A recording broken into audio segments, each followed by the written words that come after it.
Desde aparatos diseñados para salvar el mundo, a máquinas que expanden la mente o máquinas que empequeñecen el mundo. La evolución de ordenadores centrales, ratones y menús.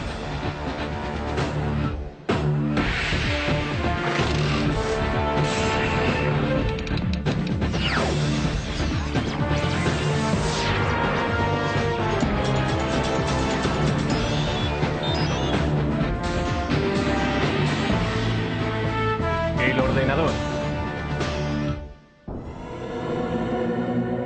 ha revolucionado la manera en la que trabajamos, jugamos, viajamos y nos comunicamos. Afecta cada parte de nuestras vidas. Ya ha conseguido ayudar a ganar guerras, resolver problemas aparentemente irresolubles y nos ha lanzado al espacio. La era de los ordenadores no ha hecho más que empezar. Estamos todavía en la edad de piedra. A medida en que vayamos avanzando en el siglo, no habrá una distinción clara entre la inteligencia humana y la inteligencia de la máquina. La mayor parte de la gente hoy en día sabe qué es un ordenador personal e incluso algo sobre su manejo.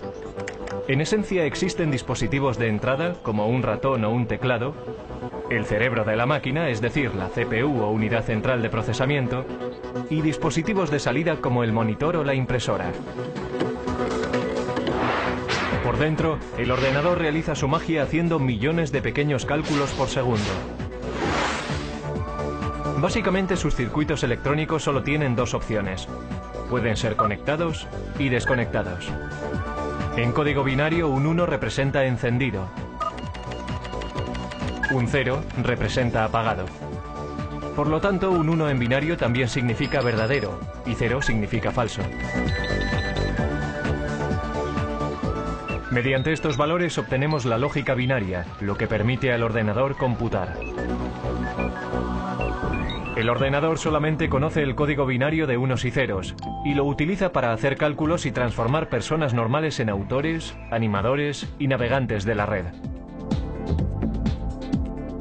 El ordenador crea su magia mediante la velocidad a la que puede calcular. Un PC medio realiza 100 millones de cálculos por segundo. Pero eso no es nada comparado con algunas de las máquinas industriales actuales. Estos son los laboratorios nacionales de Lawrence Livermore, hogar del ordenador más rápido del mundo. El Departamento de la Iniciativa Informática Estratégica Acelerada de la Energía, ASCII White. Para la creación de estas máquinas ASCII, tomamos la típica estación IBM que podrías comprar en cualquier sitio. Pusimos 8000 de estas juntas para crear un ordenador mucho más veloz que cualquier otro en el mercado. La máquina ASCII White hace 12 trillones de operaciones matemáticas por segundo. Y para echar eso abajo, la población de la Tierra supera por poco los 6.000 millones. Así que cada hombre, mujer y niño en la faz de la Tierra tendría que sumar 2000 números en un segundo para estar al nivel de esta máquina.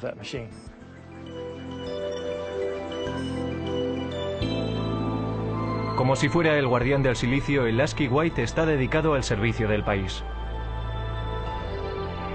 Los laboratorios nacionales Lawrence Livermore son responsables de cerciorarse de la seguridad y la actuación de las armas nucleares de la nación. En 1992, el presidente George Bush prohibió las pruebas nucleares bajo tierra. Eso hace que sea muy difícil calcular el arsenal nuclear. Ahora los laboratorios han decidido emplear superordenadores para hacer las simulaciones y determinar la integridad de las armas que van cogiendo tiempo. Si se piensa en un arma nuclear y todos sus componentes, se empieza a comprender qué difícil es el proceso. Tenemos que ser capaces de simular cada una de las partes, la física que tiene lugar dentro de ellas. Estos simulacros son tan complicados que incluso a un ritmo de 12 trillones de cálculos por segundo llevarían semanas completar una prueba. El ordenador también tiene el poder de modelar moléculas. Esto ayuda a los científicos a diseñar experimentos antes de ir al laboratorio y entender cómo podrán ser los resultados. La manera más efectiva de obtener información del ordenador a la mente humana es mediante muestras visuales. Un enorme número de vídeos expositores de alta resolución convierte el infinito número de unos y ceros del ordenador en un increíble tapiz pixelado. Necesitamos ver el contexto, ser capaces de entender cómo encaja todo y después utilizamos esta simulación en una escala muy fina, en un bloque, un elemento para nuestras simulaciones más grandes que cubren un mayor volumen de espacio o un sistema mucho más grande. Sin estas paredes no seríamos capaces de entender este simulacro. Paradójicamente, mientras la tecnología va haciéndose más pequeña, los superordenadores como el White siguen ocupando todavía un gran espacio y una atención especial. Bien, estamos en la habitación eléctrica, que en realidad está al otro lado de la pared de la habitación del ordenador. Un ordenador de este tamaño necesita mucho material de apoyo. El ordenador ahora requiere aproximadamente 1,3 megavatios, eso es más o menos unas 1300 ohms. Requiere manipuladores de aire y refrigeradores. 3 refrigeradores de 675 toneladas impiden que el White se sobrecaliente haciendo circular agua fría a través de tuberías bajo el suelo. La máquina representa el esfuerzo coordinado de cientos de brillantes cerebros. Pero con la máquina ASCII podemos rastrear su origen hasta un hombre que no estaba demasiado preocupado por la seguridad nacional, pero tenía un gran interés en el ganado.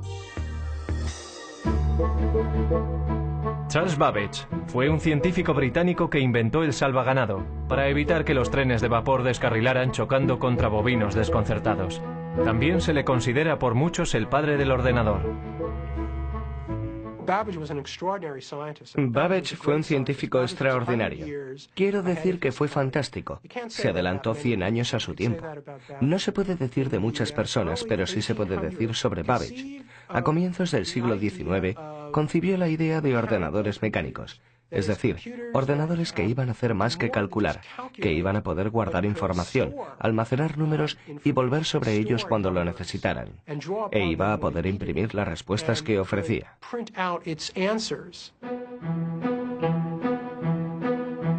Como científico, Babbage confiaba plenamente en la precisión de tablas matemáticas, logaritmos y tablas de gravedad. Computar esos cuadros es lo que la gente conoce por ordenadores. Desafortunadamente, estos ordenadores cometían errores con frecuencia, enfureciendo así a su inventor. Errar es humano, pero para Babbage, ser humano no era suficiente. Primero previó un complejo sistema de engranajes y ejes que trabajaban juntos para hacer cálculos. Después de 10 años de trabajo, sin embargo, tiró el proyecto a la basura. Solo lo completó parcialmente para diseñar un aparato incluso más sofisticado.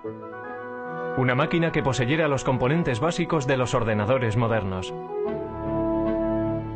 Las tarjetas perforadoras le proveían las entradas. Un mecanismo llamado el molino hacía los cálculos y el almacén guardaba los nombres como memoria. Lo llamó el motor analítico. El motor analítico hacía cálculos mecánicamente. Después de introducir los datos, el mecanismo tenía que ser accionado por una manivela, haciendo girar cientos de engranajes intrincados, ejes y ruedas numeradas para calcular los resultados.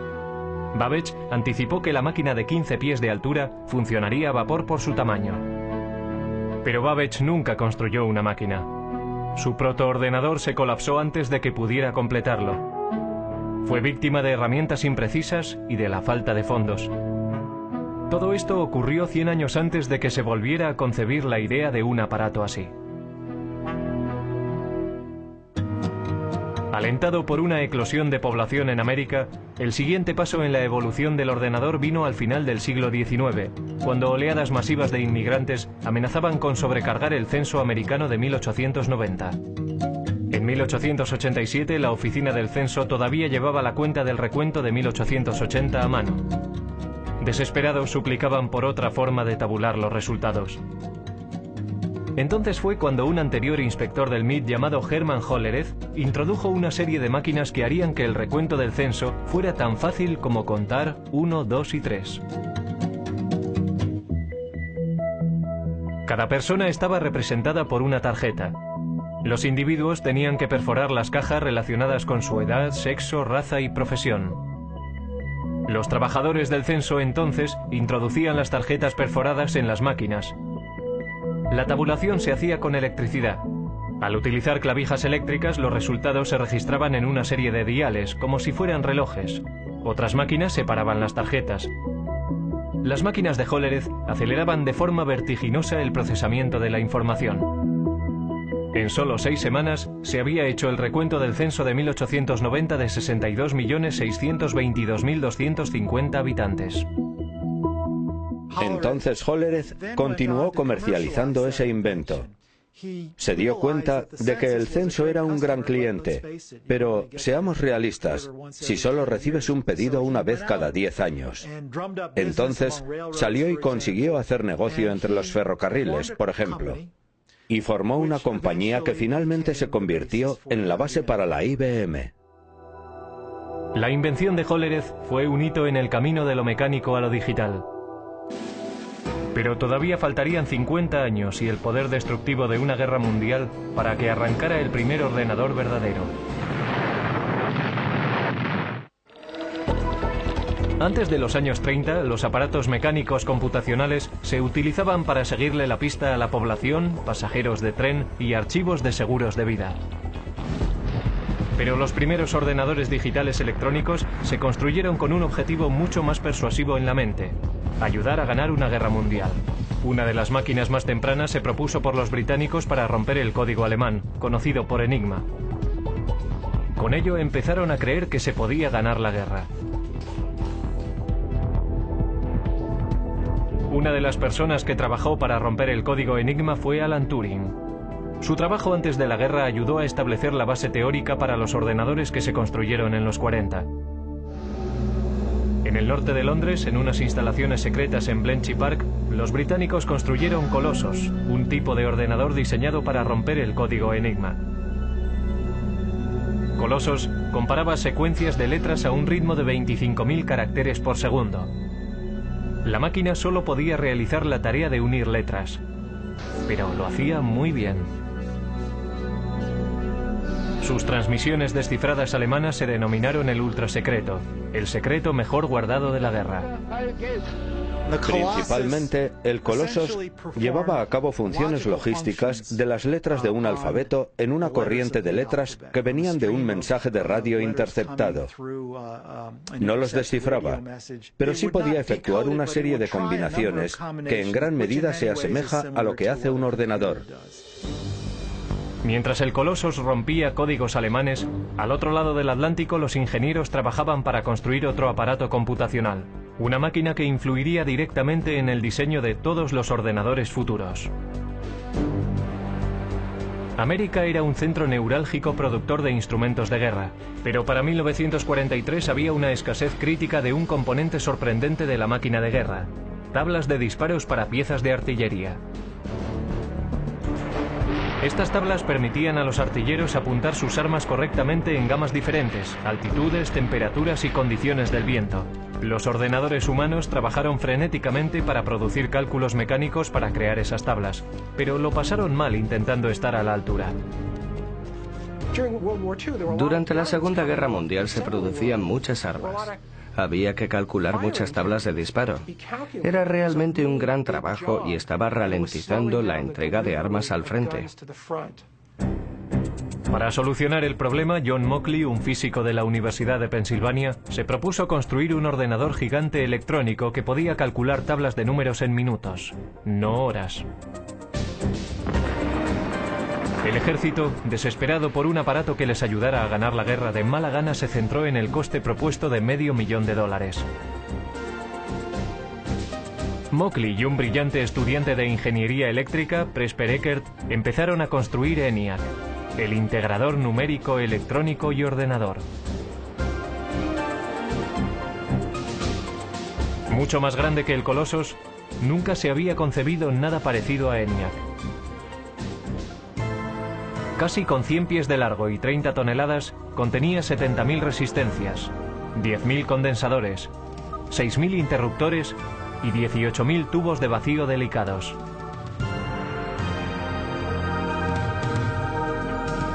Los tubos funcionaban como bombillas.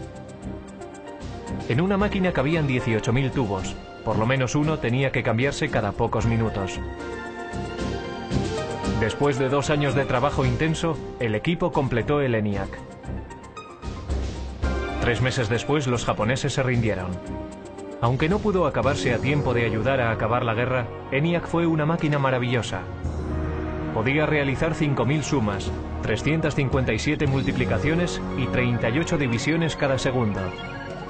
Lo interesante sobre ENIAC es que tenía una capacidad de propósito general. Podía reconfigurarse para solucionar otros problemas. Y nunca hubo ningún problema para encontrar trabajo para ENIAC. Todos los servicios armados exigían tiempo para poder usarlo, también clientes industriales y universidades. Así que se le mantuvo ocupado hasta bien entrados los 50. Pero a ENIAC, la máquina más compleja de su tiempo, todavía le faltaban muchas de las cualidades de un ordenador moderno. Su memoria era muy primitiva y solo podía almacenar un máximo de 20,10 números decimales. Tenía que recablearse laboriosamente cada vez que se programaba. Y no podía tomar decisiones lógicas basándose en sus cálculos. Pero ENIAC ya había demostrado que los ordenadores se podían construir.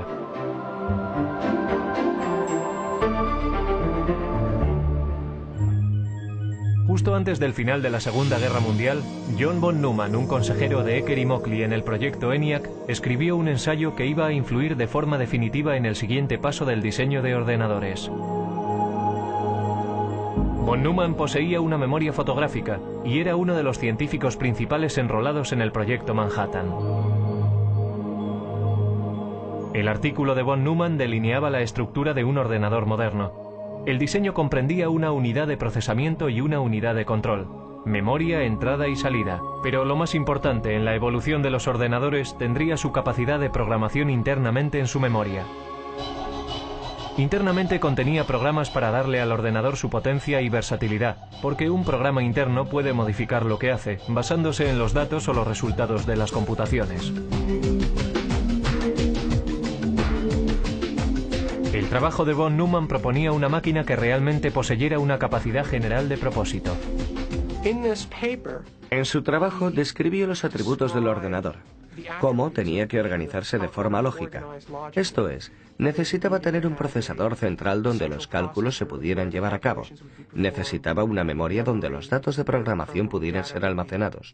Y necesitaba tener una unidad de salida y una unidad de entrada de algún tipo.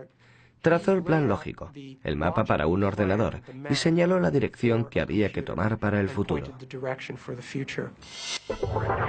La idea para almacenar programas internamente era la última llave para desarrollar el verdadero ordenador con un propósito general. Pero si fue o no la idea de von Neumann es algo que se ha debatido con vehemencia recientemente. Ecker y Moseley, que habían trabajado con von Neumann, dijeron que habían formulado programas internos como parte rutinaria de su trabajo al construir ENIAC.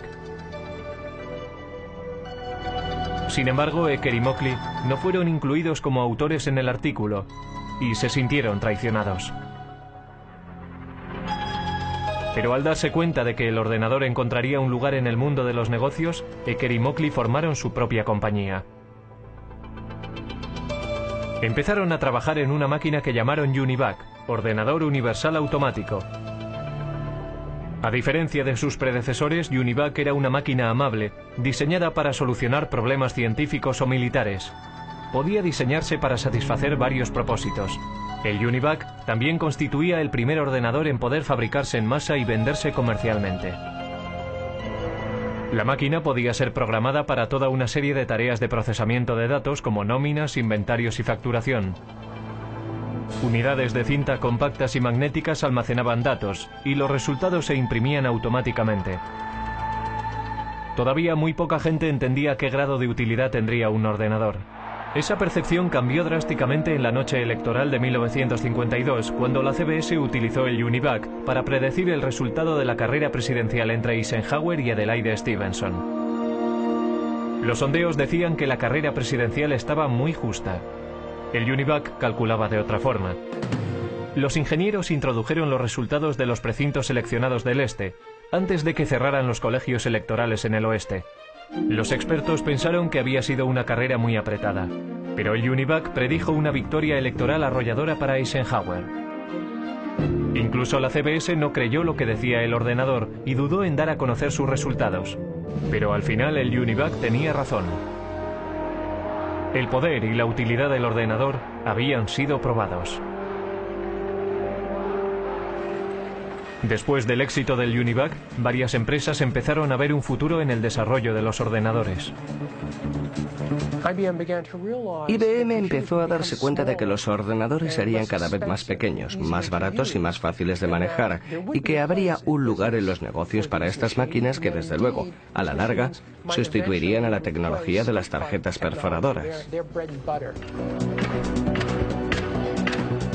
Para comienzos de la década de los 60, IBM dominaba el gran mercado de los ordenadores. Los negocios empezaban a depender de los ordenadores. Las máquinas se iban haciendo cada vez más pequeñas, gracias al cambio de tecnología de tubo a los transistores, a la tecnología de los transistores. Y la carrera hacia la Luna iba a hacer que los ordenadores fueran aún más pequeños. En 1961, Norteamérica iba a la zaga de Rusia en la carrera por el espacio. En el incesante intento de ganar a los rusos, el objetivo de la NASA era que el hombre llegara a la Luna. No iba a resultar fácil. Cuando comencé a trabajar en la NASA en 1962, el primer día me dieron una regla de cálculo de 20 inch. Nuestros cálculos se hacían principalmente en calculadora de bolsillo. Teníamos a un número de personas a las que asignábamos nuestras hojas de datos, y su trabajo consistía en trabajar con sus pequeños cálculos. Pero los astronautas no podían confiar en reglas o calculadoras de bolsillo en el espacio. La misión requería un ordenador guía sofisticado. A principios de la década de los 60, sin embargo, una máquina tan potente como la que necesitaban ocupaba toda una habitación. La NASA intentó reducir el tamaño del problema. Afortunadamente, el primer gran avance en el camino a la miniaturización ya había tenido lugar. En 1947, 3 científicos en los laboratorios Bell inventaron el transistor. Un transistor ejecutaba la misma función de encendido y apagado que los tubos de vacío, pero era mucho más pequeño y más fiable. Los transistores se hacían con silicio y cable diminuto. El silicio es un semiconductor. Si se aplica un voltaje pequeño, se comportará como conductor, permitiendo que pase una corriente entre los cables. Si no hay voltaje, actuará más como un aislante bloqueando la corriente. Esta característica del silicio es lo que permitió a los transistores hablar el lenguaje binario de los ordenadores. Y harían del silicio la base para la industria de estos. El siguiente paso en la miniaturización tuvo lugar en 1959, cuando Robert Noyce y Jack Kilby, ingenieros para fabricantes rivales de transistores, llegaron a los mismos avances de forma independiente y que conducían a la misma idea revolucionaria. Toda una red de componentes electrónicos, transistores y todo incorporado en un solo chip de silicio. La gran innovación en la electrónica se llamó el circuito integrado. En 1969, 5.000 circuitos integrados componían el corazón de cada uno de 2 ordenadores idénticos. Uno en la órbita lunar y el otro en la Tierra. Para su tamaño, estos eran los ordenadores más potentes de la Tierra. Mientras Neil Armstrong daba un pequeño paseo en el polvo lunar, Ted Hoff, un ingeniero con la compañía de chips Intel, estaba dando un gran paso en el proceso hacia la miniaturización. Estaba desarrollando una idea que pondría todo el ordenador en un chip de silicio, el microprocesador. Era la invención no solo de circuitos integrados, sino de un tipo particular de circuito integrado, el microprocesador, que hace posibles los ordenadores personales de hoy en día. A Hoff le habían encargado diseñar 12 circuitos integrados por separado para fabricar una calculadora japonesa. Sugirió colocar toda la unidad de proceso en un chip y programarlo como un ordenador. Intel desarrolló la idea y para 1970 tenían un modelo de microprocesador. Los ordenadores estaban en el camino para hacerse más pequeños. Sin embargo, todavía estaban muy lejos de ser fáciles de manejar. Uno de los primeros intentos de simplificar las operaciones del ordenador fue encabezado por Doug Engelbart. El científico concibió una manera sencilla de manejo e incluso mostró un prototipo en 1968 en la Conferencia de Otoño de Ordenadores de San Francisco.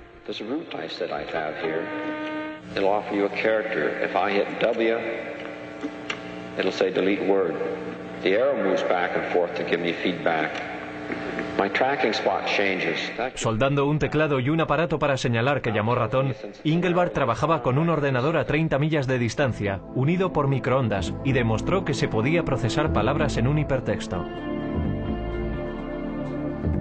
Muchos en aquella audiencia se fueron a casa realmente inspirados, pero solo un grupo iba a completar la visión de Engelbart. Ese grupo estaba a muy poca distancia, en Xerox PARC.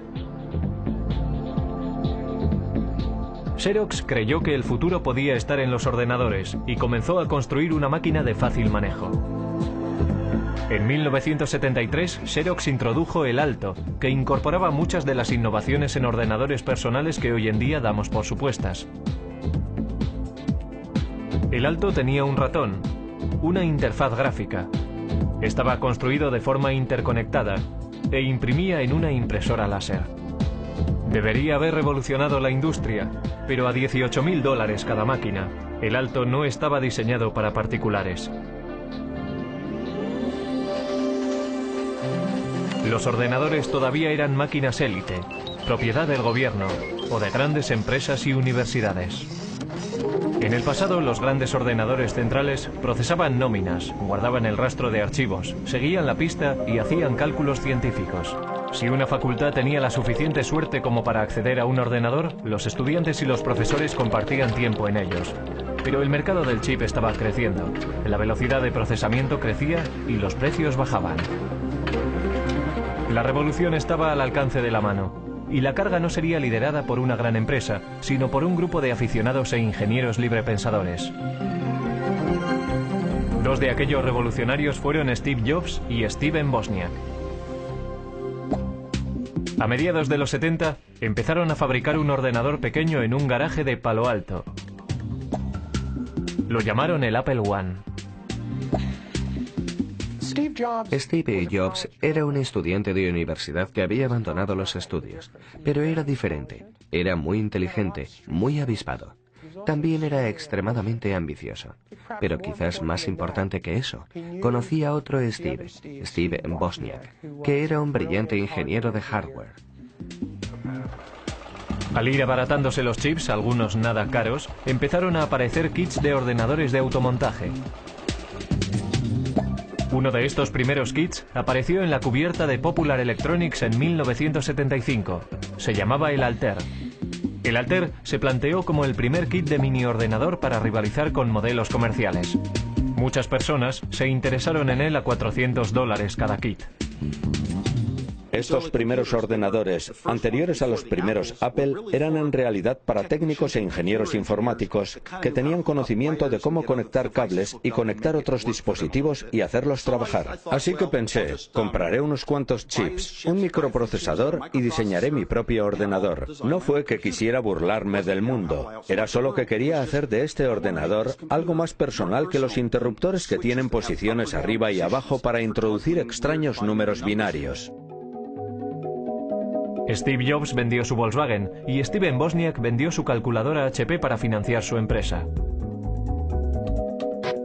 En 1977 introdujeron el Apple II, un ordenador atractivo, independiente y un teclado. Con la adición de un monitor y un drive para un disquete, el aspecto de un ordenador personal empezaba a cobrar forma. El Apple II se estandarizó con 4 kilobytes de memoria y a un precio base de $1.200. Era mucho más barato que las máquinas industriales anteriores. El Apple II ayudó a convertir al PC en un aparato de fácil manejo. El comprador no tenía que pasar tiempo soldando las partes meticulosamente. La persona podía inmediatamente empezar a programar el ordenador o comprar software desarrollado por florecientes compañías de software. Con la esperanza de quitarle una parte de la cuota de mercado, en 1981 IBM introdujo su versión de un aparato ordenador personal, conocido simplemente por PC. Las ventas continuaron creciendo a principios de los 80. Pero antes de que el ordenador personal inundara todo el planeta, la máquina todavía había de simplificarse para el usuario, algo que cualquiera pudiera manejar. Los primeros ordenadores Apple, igual que los tempranos ordenadores personales, no tenían interfaces gráficas, no tenían ratones. Tenían lo que se conoce como una interfaz con línea de comandos. Esto es, uno tecleaba las instrucciones en el ordenador y las instrucciones aparecían como texto en la pantalla. Inspirados por el trabajo llevado a cabo en Xerox PARC, Apple tomó muchas de las mejores características de los ordenadores de Palo Alto, como la interfaz gráfica y el ratón, los mejoró y fabricó una máquina al alcance del bolsillo. Apple introdujo el ordenador Macintosh en 1984. Lo que hizo que el Macintosh fuera un ordenador fácil de usar era su sistema operativo y sus aplicaciones, conocido como software. El software es la lista de instrucciones que le dicen al ordenador lo que tiene que hacer, si tiene que comportarse como un tratamiento de textos o como una hoja de cálculo. Cada vez más, el software dominaba los avances que se hacían en la informática. Y Bill Gates, el joven presidente de una compañía de software llamada Microsoft, estaba allí para capitalizarse en el mercado creciente. Finalmente se convertiría en un gran nombre conocido, apostando por su visión en un vasto imperio de software y convirtiéndose en el hombre más rico del mundo. De vuelta a 1981, IBM decidió utilizar el sistema operativo de Microsoft, conocido como PC-2. Mientras iban surgiendo los primeros clones de IBM en el mercado, Microsoft era libre para vender el sistema MS-2 para también rivalizar con las compañías de ordenadores. IBM no intentó aferrarse al software y al hardware y tenerlos en dos compañías diferentes.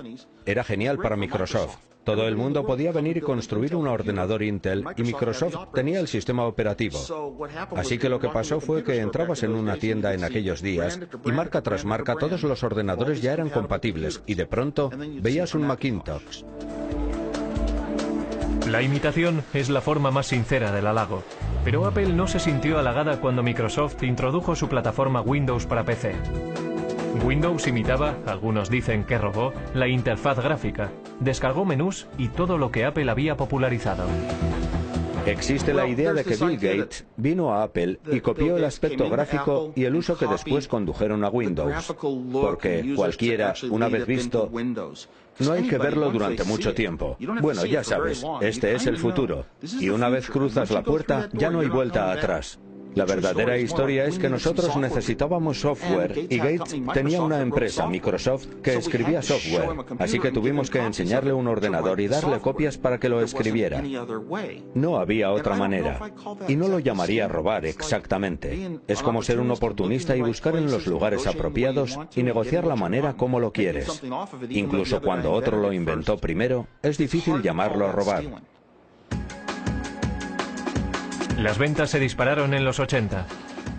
De 500.000 máquinas al año en 1981 a 7 millones para el final de la década. Máquinas fáciles de manejar y software más sofisticado que nunca excitó la imaginación general. Pero la revolución estaba muy lejos de haber acabado.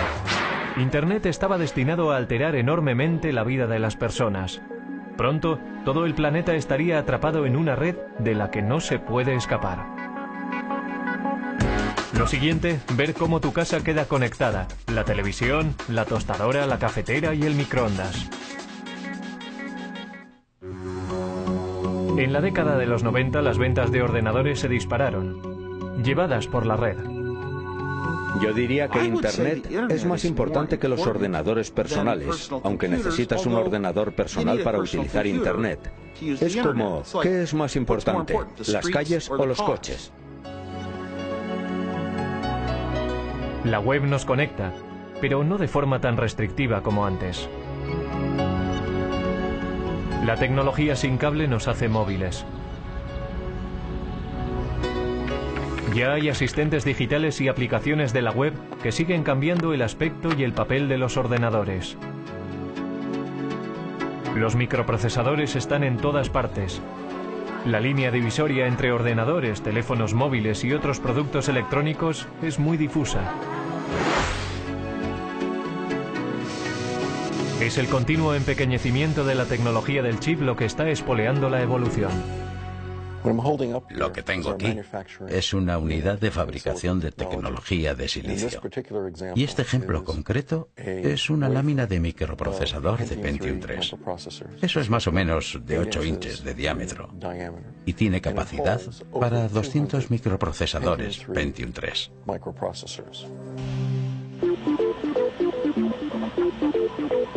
Cada microprocesador puede contener tantos como 100 millones de diminutos transistores. Los chips se fabrican mediante un proceso llamado fotolitografía. Los fabricantes de chips empiezan por ponerle a una lámina de silicio una capa de un material fotosensible. Los científicos entonces hacen una plantilla del diseño que quieren mediante el grabado en un metal fino con un rayo de electrón. Los rayos ultravioleta brillan a través de la plantilla y bajo el chip fotosensible, causando una reacción química y creando el sistema de circuitos. Un chip se fabrica colocando capa tras capa. Estos chips, que son básicamente microordenadores, están encontrando su lugar en aparatos inteligentes. Hay discretos ordenadores escondidos en los aparatos del día a día y hablan entre ellos vía web y mediante otras tecnologías sin cable. Resulta que todos estos aparatos, todas estas cosas que están en casa, y realmente tenemos unos 100 microprocesadores diferentes, se conectan a Internet.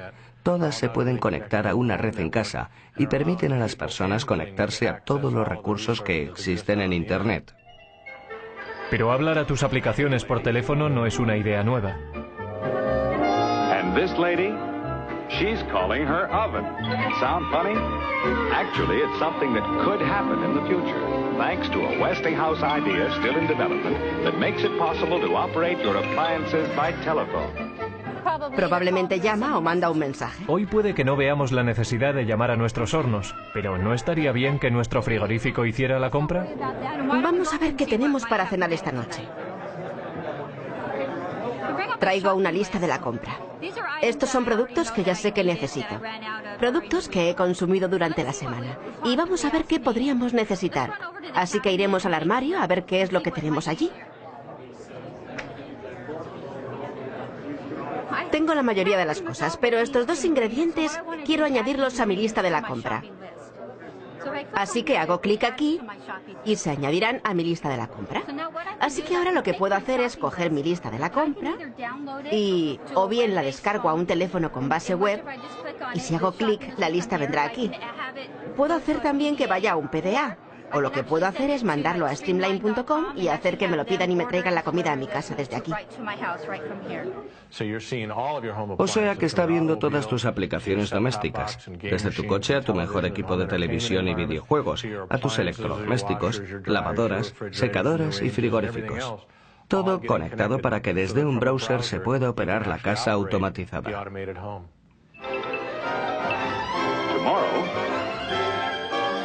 Westinghouse telephone control may allow you to feed your pets, open or close your windows, operate any of the appliances in your home, even if you're miles and miles and miles away. Si estás fuera de casa y viene alguien y toca la puerta cuando está conectada, alertará a mi teléfono. Entonces estoy fuera y desde mi teléfono puedo hacer varias cosas. Puedo llamar a mi casa, hablar con la persona. Puedo descargar la imagen de quién es. Puedo ver si es uno de mis hijos que se ha olvidado la llave. Puedo ir más allá con mi teléfono porque puedo controlar la puerta y dejarles pasar.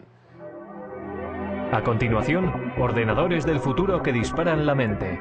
Dentro de 10 años los ordenadores no serán objetos que trasladamos de un sitio a otro. Estarán en nuestras gafas lanzando imágenes directamente a nuestra retina. Siguiendo una tendencia antigua en el mundo de los ordenadores, las cosas se están haciendo más pequeñas. Mucho más pequeñas. Hewlett Packard está trabajando en un ordenador molecular. El Dr. Stan Williams planea utilizar moléculas en lugar de unos y ceros eléctricos para hacer funcionar un ordenador. Por supuesto que un interruptor es algo que puedes encender y apagar, así que si piensas en una pared de interruptores, la gente habla del mecanismo de apretar un botón que se llama flip-flop de conmutación. La manera en que las moléculas se modifican es simplemente mediante el cambio de forma. Cuando tienen una forma están encendidas, cuando tienen otra forma están apagadas. Una corriente eléctrica podría apretar el interruptor mecánico, convirtiéndolo en el mecanismo fundamental de la informática digital. Pero, ¿cómo se conecta todo? Trabajamos duramente en lo que se conoce en la comunidad científica como kits para montar uno mismo. En otras palabras, sabíamos que sería demasiado caro y muy difícil de construir cables diminutos del tamaño de moléculas usando las técnicas estándar de la litografía y el grabado. El Dr. Williams y sus asociados desarrollaron cables moleculares paralelos, cada uno de 2 átomos de lato y 8 átomos de ancho. Resulta que no planificaron ni redactaron estos cables. No les dijimos dónde tenían que ir en ningún caso. Esencialmente depositamos una pequeña cantidad de iridio en una superficie de silicio, lo calentamos y se produjo una reacción química entre los dos materiales. Y el resultado de la reacción química fue una serie de cables que ven detrás de mí. El Dr. Williams previó construir ordenadores moleculares mediante la retención de moléculas individuales entre 2 juegos de cables. Con este tipo de memoria molecular podríamos construir tanta memoria en cualquier cosa del tamaño de una uña. Podríamos almacenar fácilmente toda la biblioteca del Congreso en ella. Otras investigaciones están trabajando en futuros ordenadores que puede que utilicen ADN o incluso partículas de cuanto. Con el almacenamiento masivo y el poder verdadero de la informática, la siguiente generación puede que sean ordenadores modelados según el cerebro humano. La inteligencia artificial en la ciencia y en el arte de fabricar ordenadores hace cosas que nosotros consideramos que requieren la inteligencia humana. Estamos desarrollando sistemas que pueden ser parejos o incluso superar a la mente humana dentro de nuestros dominios. Si se trata de jugar al ajedrez, diagnosticar una enfermedad, guiar misiles crucero a través de terrenos, tenemos un sistema que puede operar al nivel humano dentro del marco de estas tareas definidas.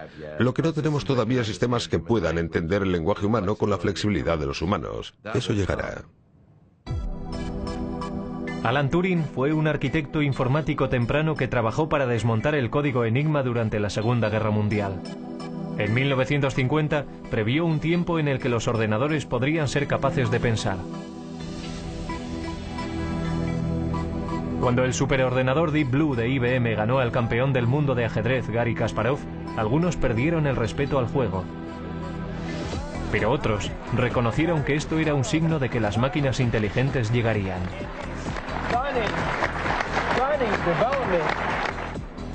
La electrónica molecular podría incluso borrar la línea entre el hombre y la máquina. Tendremos ordenadores muy pequeños y muy potentes que podrán viajar a través de nuestro sistema venoso. Tendrán el tamaño de las células de la sangre y se comunicarán sin cable con nuestras neuronas. Así que seremos capaces de agrandar nuestra capacidad de pensar, velocidad de pensamiento, aumentar la memoria humana, incrementar nuestras habilidades cognitivas y modelos de reconocimiento mediante la combinatoria de nuestra inteligencia biológica con estas nuevas formas de inteligencia no biológica. Los ordenadores capaces de pensamiento cognitivo alegran a unos y atemorizan a otros. Lo veo como algo derivado de la inteligencia humana. En muchos casos serán copias de la inteligencia humana y encarnarán nuestros valores. Quizá por eso estamos preocupados, porque sabemos que la naturaleza humana en sí misma es dual. Tenemos una parte muy creativa y también una muy destructiva, y la tecnología está multiplicando eso. La tecnología es un arma de doble filo, capaz de producir tanta destrucción masiva como abundancia sin precedentes. Pero mirando al pasado, puede que la sociedad sepa cómo dirigir el ordenador del futuro.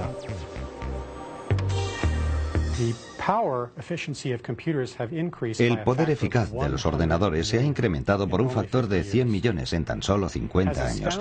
Tan sorprendente como esto, nuestros estudios en física fundamental nos dicen que debería ser posible aumentar aún más el poder eficaz de los ordenadores por otro factor de 1 billón más de lo que son hoy. Lo que eso me dice es que la edad del ordenador no ha comenzado aún.